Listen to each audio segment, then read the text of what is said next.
方女士有好多佢嘅畫裏邊咧，都見到好多啲根喺度。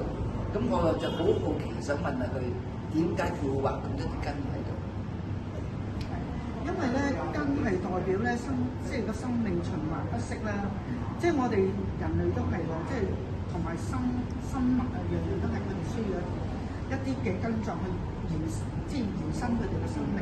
咁我哋咧，我自己本身咧就係好，即係根係代表即係我哋嘅生命啦。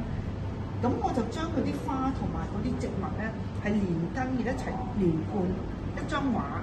咁我即係我係冇諗到其他嘢嘅，只係想咁樣去表達，即係生命嘅開始，係啦，同埋延續，係啦，即係咁樣嘅啫。呢個非常好啊！哇，我真係好中意呢啲根，因為都幾繁複嘅線條，同埋我哋同埋一朵嘅花嘅線條咧，我畫一朵花咧，我通常係要畫20分鐘。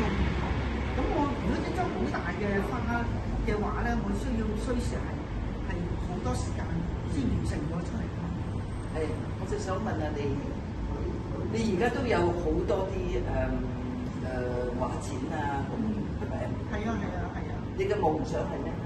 我夢想成日基本上就將自己嘅作品或者係自己嘅理念啊、創作理念啊，同埋個作品，希望係會帶給人哋開心啦，同埋多啲人去認識我嘅作品啦，同埋最主要都係帶俾人開心嘅。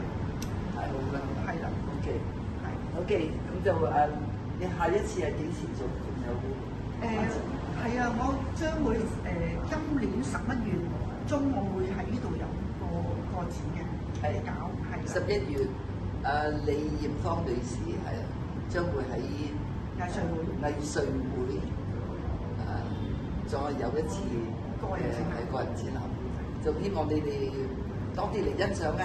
係，拜拜。今日係啊，好多謝晒，好多謝小陳老師，係，好多謝。